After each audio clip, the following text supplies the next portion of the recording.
కీర్తనలు 25వ అధ్యాయం.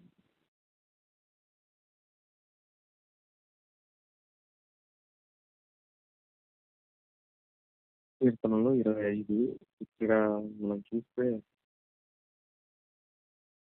కీర్తనలు 25:2 నా దేవా నీ యందు నమ్మిక ఉంచి ఉన్నాను, నన్ను సిగ్గుపడనీయకుము. నా శత్రువులను నన్ను గూర్చి ఉత్సహింపనీయకుము. దావీదు ఇక్కడ దేవునికి ఇక్కడ మనం చూస్తే మొదటి వచనంలో కూడా యెహోవా నీ దిక్కునకు చూసి నా ఆత్మను ఎత్తుకొనుచున్నాను. దావీదు మనం చూస్తే తన జీవితంలో ఎక్కడన్నా కూడా తను మొదట దేవుని చూడడానికి ప్రయత్నిస్తున్నాడు. ఇది నన్ను చాలా ఎంకరేజ్ చేస్తుంది నా నా ఆత్మీయ జీవితంలో. తను దేవునితో ఎక్కడున్నా కూడా ఈజీగా కనెక్ట్ అయిపోతున్నాడు దేవునితో.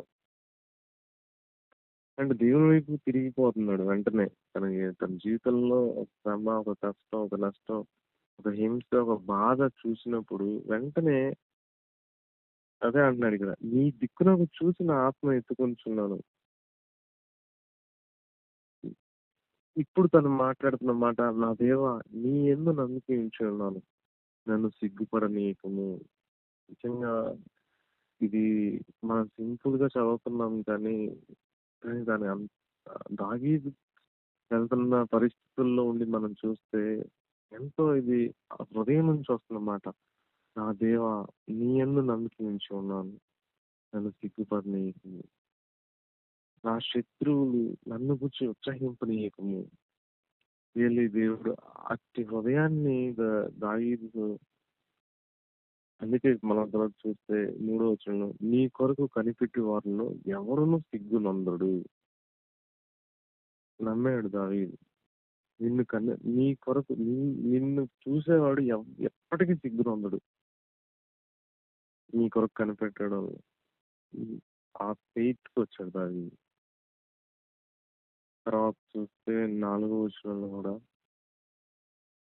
అందుకే మనం కూడా నా హృదయంతో దేవుడు మాట్లాడింది. ఏ పరిస్థితి అయినప్పటికీ దేవుడు మనం ఆయన వైపు చూసి మనం ఆయన నమ్మిక ఉంచినప్పుడు మనల్ని ఎన్నటికీ సిగ్గుపడనీయడు దేవుడు. అంతే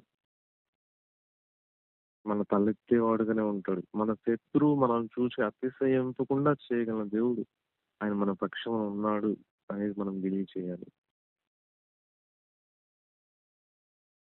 4వ వచనంలో యెహోవా నీ మార్గమును నాకు తెలియచేయుము, నీ త్రోవలను నాకు తేటపరచుము.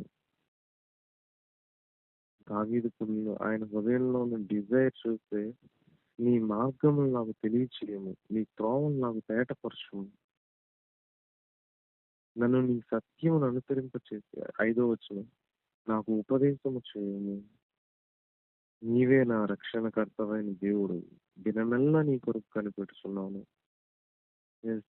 ఒక గాడ్లీ మ్యాన్, ఒక ట్రూ స్పిరిచువల్ లైఫ్ అంటే మన నిజమైన ఆత్మీయత గుర్తు ఏంటంటే మనం కూడా ఈ ఈ ఈ మనస్సు మనకు ఉంటుంది ఎప్పుడు కూడా. దినమెల్లా నీ కొరకు కనిపెట్టుచున్నాను, నీ త్రోవలు నాకు తేటపరుచును, నన్ను నీ సత్యమును అనుసరింపచేసి నాకు ఉపదేశము చేయము. యెహోవా నీ మార్గములు నాకు తెలియచేయము. ఈ ఈ ఈ ప్రార్థన ఉంటుంది తన హృదయంలో ఎప్పుడు కూడా. దినమెల్లా నాకు దినమెల్లా నీ కొరకు నేను కనిపెడుతున్నా. ఆయన చూడాలనుకుంటున్నాడు. మార్నింగ్ దేవుని స్వరం వెళ్ళగా మళ్ళీ దానికి కాసేపు అయిన తర్వాత లార్డ్ నీ కొరకు కనిపెడుతున్నా, నాతో మాట్లాడు, నీ మార్గం నాకు తెలియచి అని ఆ ప్రేయర్ అనేది ఉంటది. మన హృదయంలో కూడా ఆ మొర ఉండాలి ఎప్పుడు కూడా దేవుని కూర్చున్న అని నాకు అర్థమైంది. అది ఇది నిజంగా ఈ మాటలు నన్ను ఎంకరేజ్ చేసాయి దావీదు లైఫ్ నుంచి. తర్వాత మనం చూస్తే 8వ వచనం తర్వాత కూడా ఈ వచనాలు అలాగే ఉన్నాయి. ఈ కీర్తన అంతా కూడా మనం చూస్తే దేవుని మార్గాల్ని ఆయన ఎవరికి రివీల్ చేస్తాడనేది తర్వాత దేవుడిని మనం చూస్తున్నాం. దావీదుకి ఆ మొర ఉంది. నాకు నీ మార్గాలు తెలియచేయి, నీ సత్యం అనుసరించి నేను నడుచుకునేటప్పుడు నాకు సహాయం చేయాలంటున్నాడు. అయితే దేవుడు అంటున్నాడు, దేవుడి నుంచి వచ్చే మాట 8వ వచనం, యెహోవా ఉత్తముడును యథార్థవంతుడై ఉన్నాడు. కావున తన మార్గమును గూర్చి ఆయన పాపులకు ఉపదేశించును. ఈ మాట నన్ను ఇంకా స్టిల్ నేను దీని గురించి ఆలోచిస్తున్నాను. దేవుడు ఉత్తముడు, అప్రైట్. ఆయన అదే యథార్థవంతుడై ఉన్నాడు. ఆయన ఆయన యొక్క క్యారెక్టర్‌ని, ఆయన యొక్క గుణాన్ని చూపించి, తర్వాత వెంటనే అక్కడ చెప్తున్నమాట. తన మార్గమును గురించి ఆయన పాపులకు ఉపదేశించును. ఈ మాట నన్ను ఆలోచింపజేస్తుంది. పాపులకు దేవుడు ఆయన మార్గం గురించి ఉపదేశించునంట. Which is good, which is wrong అనేది. గాడ్ నిజంగానే ఒక పాపి తప్పిపోయినప్పుడు కూడా నువ్వు ఆ పాపి కరెక్ట్ తిరిగి మళ్ళీ నీ మార్గంలో రావడానికి నువ్వు ఎంతగా కృప కలిగి ఉన్నావు. ఆ విషయంలో అనేది నన్ను ఎంకరేజ్ చేస్తుంది. వీళ్ళు మనం కిందకి పడిపోయినప్పుడు కూడా దేవుడు మళ్ళీ అక్కడ నుంచి ఆ మార్గం నుంచి మనం ఆయన వైపు చూసినప్పుడు దావీదు నీ కొరకు కనిపెట్టుచున్నాను అంటున్నాడు. నిజంగా ఆ స్థితికి వెళ్ళినప్పుడు ఒకవేళ మనం పాపంలో పడిపోయినప్పటికీ మన కాలు జారి మనం ఈ లోకంలో స్లిప్ అయినప్పుడు కూడా ఆయన వైపు మనం చూసినప్పుడు ఆయన మార్గమును మనకు బోధిస్తాడంట, ఉపదేశిస్తాడంట. తిరిగి మళ్ళీ మనం ఎలా ఆయన యొద్దకు అప్రోచ్ అవ్వాలి. మనలో ట్రూ రిపెంటెన్స్ దావీదు వలె మనం అక్కడ చూస్తే ఆయన కొరకు కనిపెట్టేవారుగా ఉంటే మనం ఏ స్థితికి వెళ్ళినా తిరిగి మళ్ళీ దేవుడు మనల్ని ఆయన మార్గాన్ని బోధిస్తాడు అనేది నన్ను ఎంకరేజ్ చేస్తుంది అది. 9వ వచనం కూడా ఇంకా ఆయన ఎవరికి ఆయన మార్గాన్ని ఉపదేశిస్తాడంటే న్యాయ విధులను బట్టి ఆయన దీనులను నడిపించును. తన మార్గమును దీనులకు నేర్పును. కాబట్టి మనం ఆయన మార్గం మనం క్రీస్తుని మనం వెంబడించే విషయంలో ఆయన్ని అప్రోచ్ అవ్వడానికి, ఆయన మార్గంలో మనం నడవడానికి ఆ మార్గాన్ని ఎవరికి బోధిస్తాడంటే దీనులకు నేర్పును అని ఉంది. కాబట్టి మనల్ని మనం తగ్గించుకున్నప్పుడు నోబడీస్‌గా నేను ఏమీ కాని వాడిని అనేది మనం కలిగి ఉన్నప్పుడు ఆయన తన మార్గాలను ఆయన బోధించి మనకు నేర్పించే తండ్రిగా ఆయన ఉన్నాడు. మోషే జీవితంలో మనం అదే చూస్తాం. ఆయన తన మార్గముల్ని ఆయన మోషేకి రివీల్ చేసినట్టు చూస్తాం.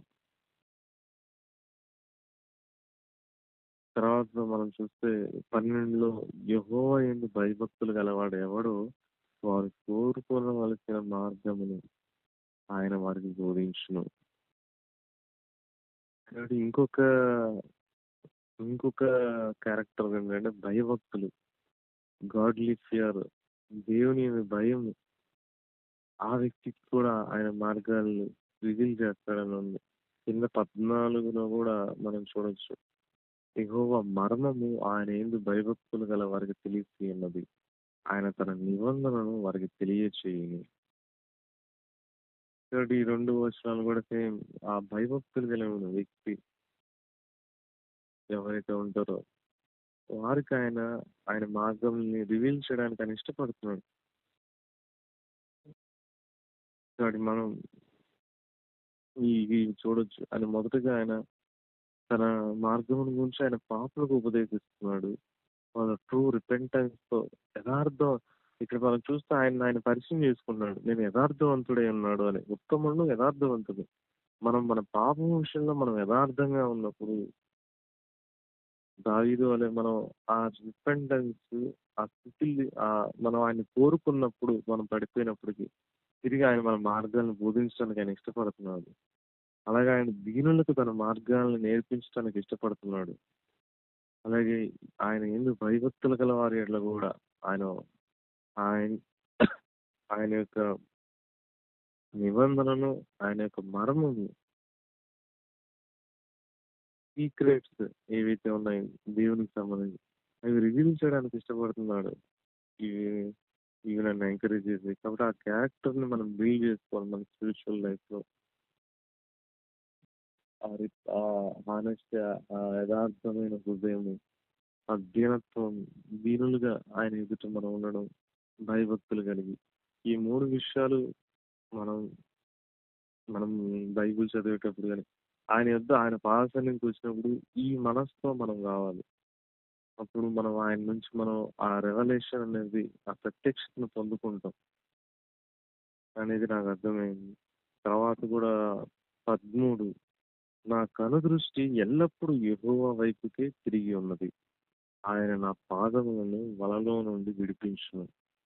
కాబట్టి దావీదు చెప్పిన మాట, నా కనుదృష్టి ఎల్లప్పుడూ, నాట్ 1 డే, 2 డేస్, ఎల్లప్పుడూ ఆల్‌వేస్ యెహోవా వైపుకే తిరిగి ఉన్నది. ఆయన నా పాదములను వలలో నుండి విడిపించును. సో, మన కనుదృష్టి కూడా ఎల్లప్పుడూ మనం అటు ఇటు తిరగక ఆయన వైపు చూస్తూ ఆ పరుగు పందెంలో మనం ఎల్లప్పుడూ ఆల్‌వేస్ మనం ఆయన వైపు మాత్రమే తిరిగి మనం పరిగెత్తినప్పుడు మన పాదములు వలలో నుండి విడిపించుననుంది. ఒకవేళ సాతాను మనల్ని ఆ పరుగు పందెంలో మనల్ని ఆపాలనుకొని అక్కడక్కడ మనకు ఉచ్చులు పెట్టొచ్చు, వలలు వేయొచ్చు. అయినప్పటికీ దేవుడు మన కనుదృష్టి ఆయన వైపు ఉన్నప్పుడు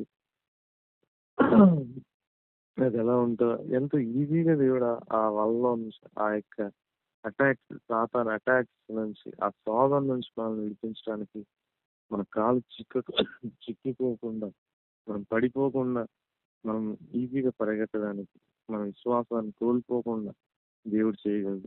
మన కనుదృష్టి ఆయన వైపు ఉన్నప్పుడు. కాబట్టి పేతురు విషయంలో కూడా అదే జరిగింది. నీళ్ళ మీద, సముద్రం మీద క్రీస్తుని చూస్తూ నడిచేంత వరకు ఆయన పాదము త్రొట్టెలలేదు. అయితే తన దృష్టి ఎప్పుడైతే తను మళ్ళిస్తాడో వెంటనే పడిపోయినట్టు మనం చూస్తాం. కాబట్టి మనం కూడా అందుకే ఇక్కడ దావీదు అంటున్నాడు, ఎల్లప్పుడు ఆల్వేస్ నా దృష్టి ఆయన వైపు మాత్రమే ఉండాలి. ఇంకేది కాదు, దేన్ని కాదు. మొదట ఆయన్నే నేను చూడాలి. అప్పుడు మనం మన పరుగు పందెంలో, మన ఆత్మీయ జీవితంలో కుంటుపడిన వారిగా ఉండగలం. అందుకే 21లో చివరగా, నీ కొరకు నేను కనిపెట్టుచున్నాను. నీ యథార్థతయు నిర్దోషత్వమును నన్ను సంరక్షించును గాక. కాబట్టి ఇటు జీవితాన్ని దేవుడు మన జీవితాల్లో కూడా కోరుకుంటున్నాడనేది నాకు అర్థమైంది. ఓకే. థ్యాంక్స్ అండి.